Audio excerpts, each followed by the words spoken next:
Melaka, bandaraya bersejarah. Raja Andak Raja Hussein, mesra disapa Pak Andak, tidak asing lagi dengan dunia herba dan turut dikenali sebagai pencetus guna herba oleh rakan taulan. Mempunyai keinginan yang mendalam dalam bidang keusahawan, Pak Andak nekat mempelajari bidang terbabit setelah persaraannya di Telekom Malaysia pada tahun 2000. Sepanjang bertugas ketika itu, dia sememangnya didedahkan dengan kerja-kerja kebajikan dan kemanusiaan. Sejak itu, dia tidak menoleh ke belakang lagi dalam menyantuni mereka yang serba kekurangan. Pak Andak kini usahawan herba dan terapi spa yang tidak asing lagi di Melaka. Dia mempunyai prinsip tersendiri dalam episod kehidupan sehariannya. Saya punya prinsip, saya tak nak pandang langit saja. Kita mesti ingat rumput di bumi. Kan? Kerana kat rumput di bumi tu macam-macam panorama. Ada yang senang, ada yang susah, ada ni kan. Jadi kat situlah timbulnya, kata orang tu, jiwa untuk kita memahami dan kita mesti berada dalam dunia mereka. Sebab Allah jadikan manusia ni pelbagai-pelbagai. Jadi kepada mereka yang ada kelapangan, santuni mereka.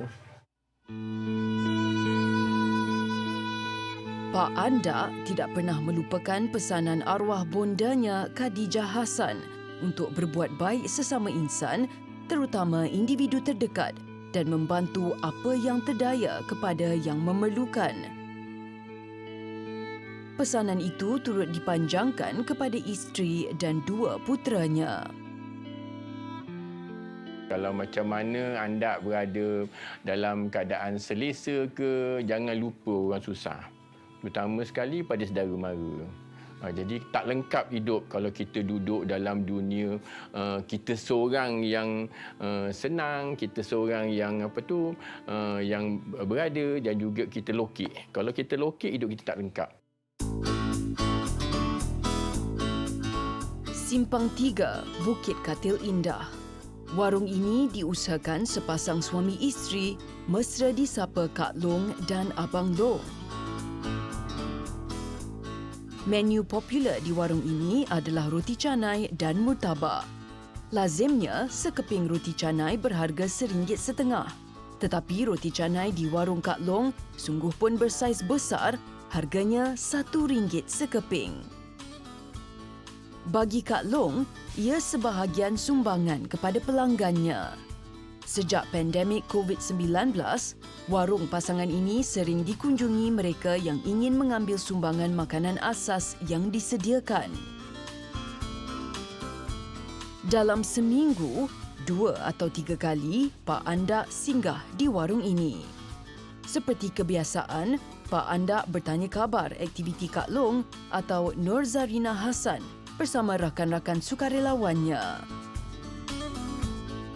Semangat Kak Long dalam menyediakan sumbangan keperluan harian mahupun pakaian terpakai kepada ibu dan bapa tunggal mendapat sokongan padu Pak Andak. Biarpun jarak umur mereka berbeza, bagi Pak Andak, kerja-kerja kemanusiaan tidak terletak kepada usia. Paling penting, niat ingin meringankan beban terutama yang terkesan semasa kehadiran COVID-19. Pakaian terpakai ini sumbangan daripada ahli keluarga dan sahabat handai Kak Long. Bagi Pak Andak, pertolongan seseorang itu bukanlah pada wang ringgit saja, tapi hadir dalam pelbagai cara. Kalau kita nak menolong orang, tidak hanya wang ringgit. Dari segi kita punya kudrat kita. Kita nak bantu apa suasana pun. Jadi dalam erti kata, lokek itu bukan kira duit. Dalam kudrat, kita punya usaha, kita punya idea, kita punya communication. Dan kita memberitahu orang pun dah kira sebagai itu sebagian daripada kita punya jaringan untuk kita berbakti. Pakaian yang disumbangkan perlu bersih dan masih boleh dipakai. Bagi Kak Long, jika hendak memberi atau menyumbangkan sesuatu, mestilah dalam keadaan yang baik. Dia gembira mendengar lafaz syukur penerima tatkala mendapat bantuan. Long selagi ada umur, insyaAllah berterusan. Long akan buat berterusan lah. Kalau boleh buat yang terbaik. Bila tenang hati, suka tengok orang ambil baju kita. Suka sangat. Lagi banyak bersedekah, lagi banyak rezeki masuk. InsyaAllah selagi umur ada, selagi apa yang boleh termampu, saya dan isteri saya, yang termampu saya buatlah. Yang termampulah. Kalau selagi ada umur lah, memang kita orang nak akan teruskan. Sumbangan yang diberikan lebih tertumpu kepada golongan ibu tunggal di kawasan sekitar. Ini disebabkan ada yang hilang pekerjaan dan tidak berkemampuan menyara anak yang ramai dan masih kecil akibat COVID-19.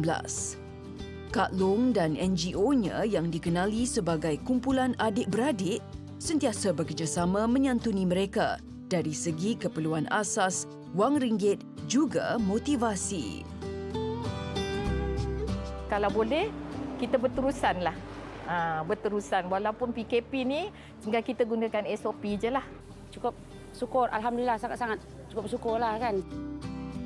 Kak Long turut berkolaborasi dengan beberapa pemimpin setempat seperti Tok Sidang Muhammad Suhaimi Hussein yang juga pengerusi pewaris Bukit Pulau berbincang dan merancang aktiviti kebajikan yang dijalankan untuk kebaikan bersama. Tok Sidang sering menggalakkan golongan remaja menyertai kerja kemanusiaan dan mengingatkan mereka melakukan untuk mendapat keredaan ilahi. Kita buat ini niat kerana Allah Ta'ala. Kalau kita tak bantu diorang, siapa lagi nak bantu? Kalau kita tak tolong, siapa dia nak tolong? Hari ini hari kita.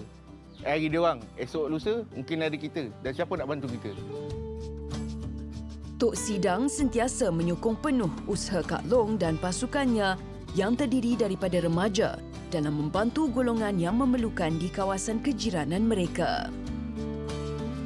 Kehadiran Pak Andak sebagai orang lama yang mempunyai banyak pengalaman amat dihargai Tok Sidang, Kak Long dan Abang Long.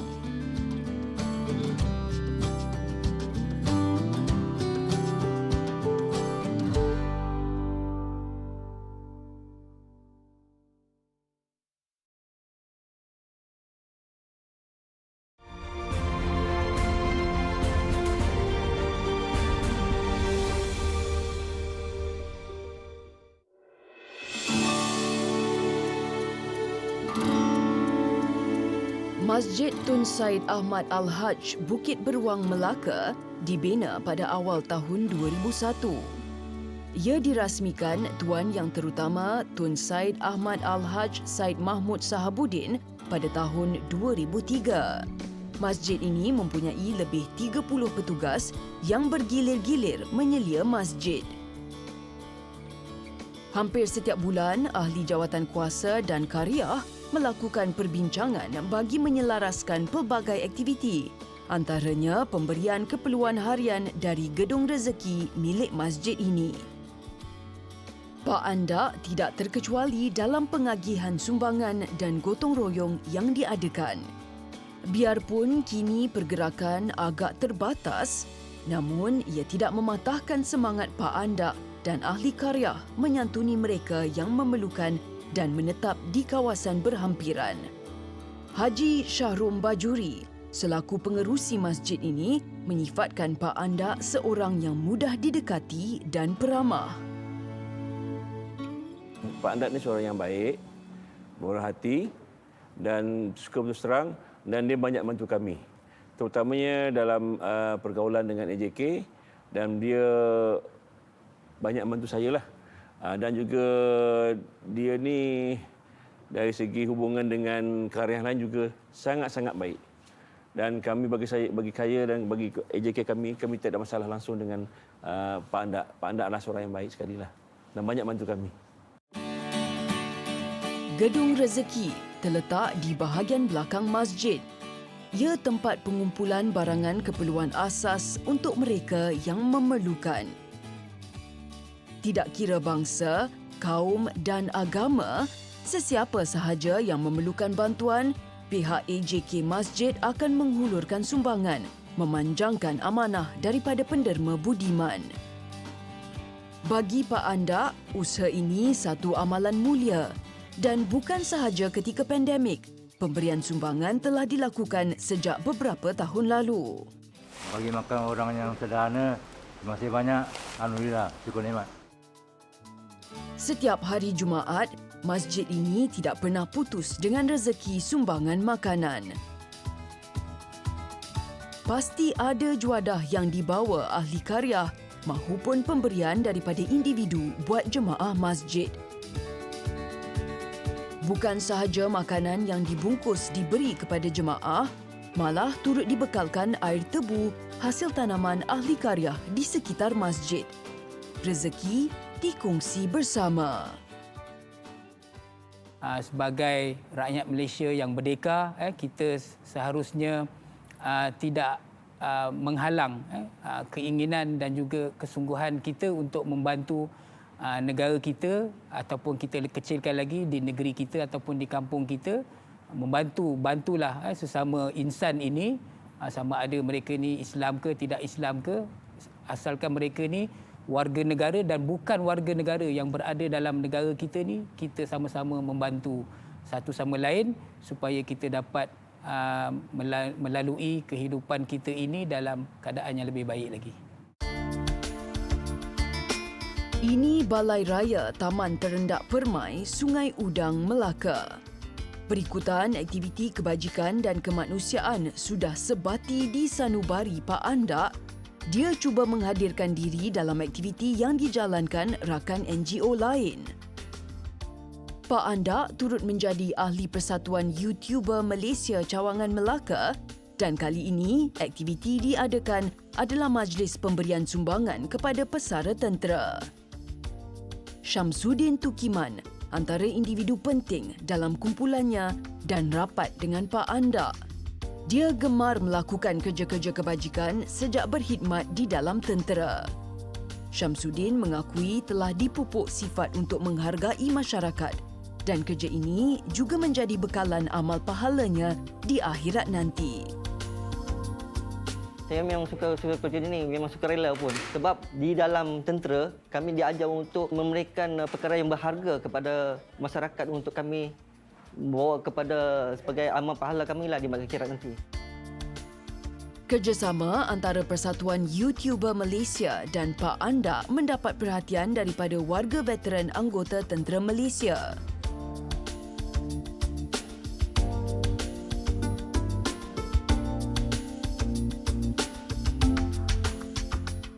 Sumbangan diberikan kepada bekas tentera bagi menghargai jasa dan pengorbanan mereka menyentuh hati penerima. Sungguh pun masa agak terhad, Pak Andak dan sahabat sukarelawannya terus merapatkan tali silaturahim menyantuni orang lama yang banyak jasa kepada agama, bangsa dan negara. Saya mengucapkan terima kasih dan kalau boleh kita berpanjanganlah sampai bila-bila. Pakcik, banyak terima kasih kepada yang menguruskan ini, menjalankan tugas ini. Banyak terima kasih. Pak Andak turut mengikuti rakan sukarelawan ke beberapa rumah pesara tentera yang tidak dapat hadir ke majlis. Dalam kesibukan menguruskan spa herbanya, Pak Andak bijak menyusun waktu untuk terus menyumbangkan tenaga dalam kerja kemanusiaan.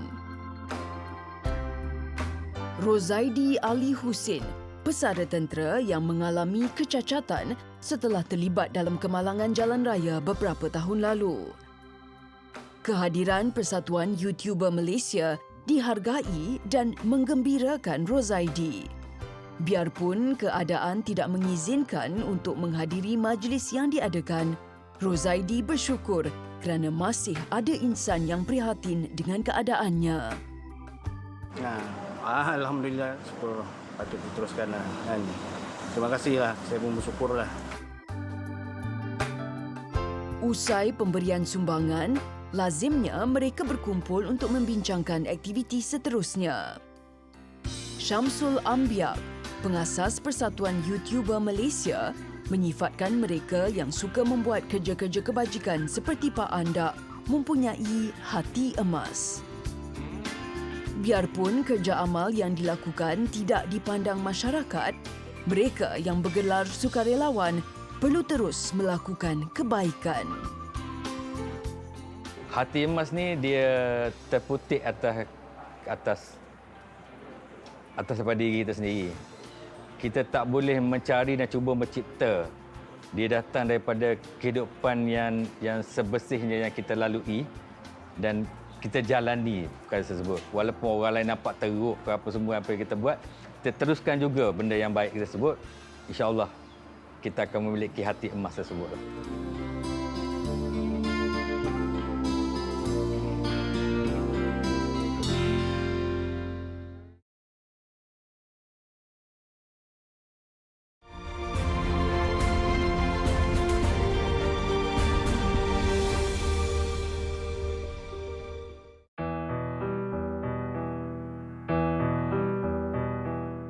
Tanah perkuburan Islam Bukit Beruang terletak tidak jauh dari Masjid Tun Said Ahmad Al-Haj. Sudah menjadi kebiasaan bagi karya masjid mahupun penduduk sekitar menjalankan aktiviti gotong royong membersihkan kawasan tanah perkuburan mengikut keadaan semasa. Ahli karya masjid bukan sahaja terdiri daripada orang lama tetapi turut disertai anak muda kawasan sekitar. Penglibatan mereka dalam aktiviti kemasyarakatan bukan sahaja dapat menghidupkan suasana kerjasama, malah dapat mewujudkan pelapis karya masjid pada masa hadapan. Dan sesibuk mana pun Pak Andak dengan pekerjaan hakikinya mematabatkan tumbuh-tumbuhan dan herba, dia pasti menyertai aktiviti yang dirancang, terutama membabitkan gotong royong anjuran AJK Masjid. Muhammad Farid Kamal, imam muda di Masjid Tun Said Ahmad Al-Haj. Dia juga ketua belia sering mendekatkan dirinya dengan golongan remaja yang menetap di persekitaran Bukit Beruang. Pernah menjadi tenaga pengajar di Sekolah Henry Gurney, ia memberi kelebihan dan memudahkan buat Farid mendekatkan diri dengan rakan sebaya. Baginya, melakukan amal kebajikan perlu dilakukan dengan hati yang ikhlas dan tidak mengharapkan apa-apa ganjaran. Yang paling penting sekali niat kita kena ikhlas kerana Allah Ta'ala. Jangan mengharapkan apa-apalah. Betul. Untuk kalau ada nak niatkan pahala tu, niatkan pada ibu bapa yang telah tiada. InsyaAllah. Berikutan, kerja kebajikan tidak asing lagi dengan jiwa Pak Andak. Jika tidak menyertai aktiviti rakan NGO-nya, dia bergerak sendirian menyantuni mereka yang memerlukan. Perkenalan Pak Andak dengan Mustafa Kaut terjalin ketika kedua-duanya menuntut bidang urutan di Lembaga Pertubuhan Perancang Keluarga. Muhammad Fakhrul Fahimi Mustafa, anak kedua daripada 4 adik-beradik. Dia mangsa kemalangan jalan raya yang mengakibatkan kecacatan kekal dan kini Mustafa menggalas tanggungjawab menjaga anaknya sepenuh masa. Biarpun kekurangan fizikal, Pak Andak suka semangat yang ada pada diri Fakhrul. Jiwa yang kental untuk meneruskan perjuangan hidup membuatkan Pak Andak terus memberi sokongan buat keluarga ini. Namun, sesekali sekelumit hatinya meruntun melihat keadaan anak sahabatnya. Saya tak boleh tengok orang-orang yang jenis-jenis OKU. Saya memang tak boleh tengok. Saya akan belas. Saya akan menghampiri keluarga dia. Saya tanya mengapa dia jadi macam gini, kenapa gitu, kenapa tak bawa dia sampai keluarga dia fed up. Patrol dengan ayah, kan? Hanya ada timbangan. Mustafa menyifatkan Pak Andak seorang yang baik hati dan penyayang. Baginya, Pak Andak ikhlas dan jujur dalam menghulurkan sumbangan. Pak Andak ni orang yang istimewa. Dia orang istimewa. Pak Andak ni jiwa dia, orang tak kenal, orang tak tahu. Dia buat kerja kadang-kadang bukan dengan bayaran. Bukan dengan duit, tapi dengan jiwa dia. Dia nakkan sesuatu tu, dia nak capai, dia buat. Dia sanggup buat. Saya tengok kadang tak duduk. Kejap-kejap telefon sana, kejap telefon sini. Sibuk aja dia. Tapi tak ada orang yang hargai dia. Tak ada orang yang nak ceritakan pasal diri dia, tak ada. Jadi dalam soalan macam kita buat tu seperti untuk apa tu, dalam husnul khotimah kan. Jadi kita tak naklah macam buat sesuatu nak menunjuk tidak. Itu bukan cara saya. Kan? Jadi saya, sesiapa memerlukan Pak Andak, kalau ada dalam apa yang saya termampu, kudrat saya ke, idea saya ke, saya cuba zahirkan. Biarpun hidup dalam keselesaan, namun Pak Andak tidak pernah melupakan mereka yang serba kekurangan. Baginya, selagi hayat dikandung badan, dia akan terus menabur bakti buat mereka yang memerlukan.